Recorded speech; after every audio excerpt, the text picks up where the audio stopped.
శుభం బియాదు శ్రీ గురుభ్యో నమః. మేషరాశి వారికి మార్చి 1వ తారీఖు నుండి 15వ తారీఖు వరకు ఏ విధంగా ఉంటున్న విషయాన్ని ఇప్పుడు మనం విశేషంగా తెలుసుకోవడం ప్రయత్నం చేద్దాం. మేషరాశి వారు చూసినప్పుడు తృతీయ స్థానంలో గురుడు వక్రంలో కనిపిస్తాడు. అలాగే పంచమంలో కేతు యొక్క ప్రభావం కనిపిస్తుంది. అలాగే మనం చూస్తుంటే మేషానికి లాభస్థానంలో పంచగ్రహ కూటమి కనిపిస్తుంది. అక్కడ మనకు పంచగ్రహాలు అంటే ఒక శుక్రుడు, ఒక రవి, ఒక రాహువు, అదేవిధంగా ఒక బుధుడు, ఒక కుజుడు, 5 గ్రహాలు అక్కడ కనిపిస్తున్నాయి పంచగ్రహ కూటమి అంటే. సో 5 గ్రహాలు లాభంలో కనిపిస్తున్నాయి.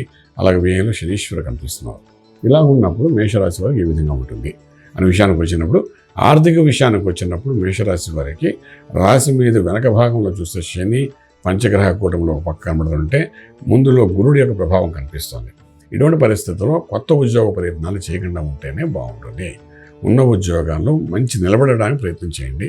ఎందుకంటే మీకు ఏదో రకమైన ఒక నష్టాన్ని జరగడానికి 12 శనీశ్వరుడు కూర్చుంటాడు కాబట్టి చేసే పనిని కాంక్రీట్గా, కన్విన్స్గా, అవతల మేనేజ్మెంట్కి అనుకూలంగా ఉండేటట్టుగా, మీకు నచ్చినా నచ్చకపోయినా పని అవతల మేనేజ్మెంట్కి నచ్చినట్టుగా చేయండి. దీని మూలాన ఏమవుతుంటే మేనేజ్మెంట్ అప్రిషియేషన్ మీరు పొందుతారు. దానివల్ల అంటే మీ ఉద్యోగం నిలబడుతుంది. అంతేదాన్ని వేరే కొత్త ఉద్యోగ ప్రయత్నాలు మాత్రం చేసుకోకండి. అలాగే వ్యాపారంలో కూడా వ్యాపారం చేసే వాటిలో ఇబ్బందులు ఎదురవుతుంది. ఇబ్బందులు ఎదురైంది కదా అని ఇంకో వ్యాపారం చేద్దామని రియల్ ఎస్టేట్ కానీ, కన్స్ట్రక్షన్ కానీ, స్టీలు, సిమెంట్, ఐరన్లో వేరే పార్ట్నర్స్ చేద్దామా, లేకపోతే వేరే రూట్లో వెళ్ళి ఇంకోటి ఏమైనా చేద్దామని ప్రయత్నం కాకుండా ఆ ఉన్న దాంట్లో ఒక అడుగు తగ్గించుకుని ముందుకు వెళ్ళడానికి ప్రయత్నం చేయగలిగితే దాని మూలాన్ని ఏంటవుతుందంటే 100% మీకు ఆ వ్యాపారం నిలబడుతుంది.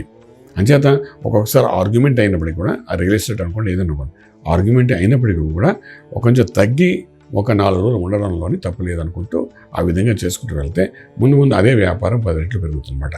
సో ఈ విధమైన పరిస్థితిని మీరు దృష్టిలో పెట్టుకుని ఈ 15 రోజులు ఉండవలసిన అవసరం పడుతుంది.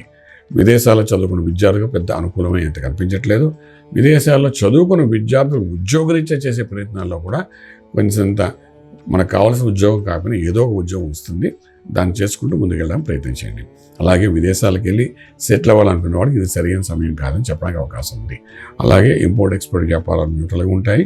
శుభవార్తలు వింటారు, శుభమైన కార్యక్రమాల్లో పాల్గొంటారు. అలాగే భూమి పూజ, శంకుస్థాపన, ఉపనయన సంస్కారాలు ఇటువంటి కార్యక్రమాల్లో పాల్గొంటారు. చాలా దూర బంధువుల నుండి ఒక శుభవార్త కూడా మీరు వినే అవకాశం ఉంటుంది. కోర్టు వ్యవహారాలు ఒక చిక్కుముడి విడి కొంత యోగంలోకి వచ్చే అవకాశం ఉంటుంది.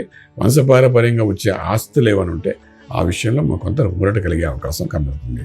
ఇది ఎలా ఉంటుంటే ఆరోగ్యమే మహాభాగ్యం ఉంటాం కాబట్టి ఆరోగ్య విషయంలో తీసుకోవాల్సిన జాగ్రత్తలు అంటే ప్రత్యేకించి విశేషంగా ఏమీ లేదు కాబట్టి ఇక్కడ సుబ్రహ్మణ్య స్వామిని విశేషంగా ఆరాధన చేయడం ప్రయత్నించండి.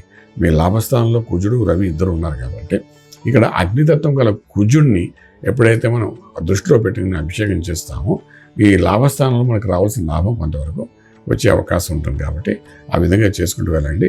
వీలైనందుకు వాహనాలు నడిపేటప్పుడు కొంచెం జాగ్రత్త పడండి.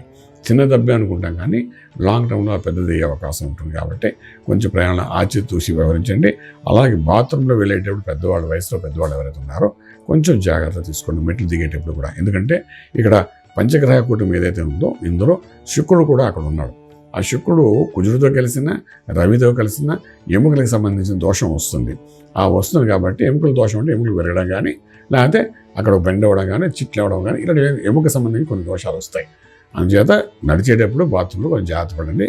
ఇంట్లో పెద్దవాళ్ళు ఎవరైనా ఉంటాయి. ఈ విధంగా చేసుకుంటూ వెళ్ళండి. సుబ్రహ్మణ్య స్వామిని ఆరాధన చేయండి. రాజమార్గంలో రాజ్యం పొందగలుగుతారు. శుభం బియాదు.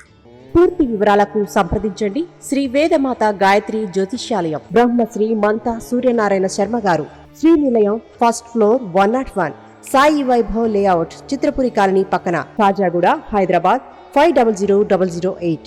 సంప్రదించవలసిన ఫోన్ నంబర్ 8855559147, 8855559148, 9849996644.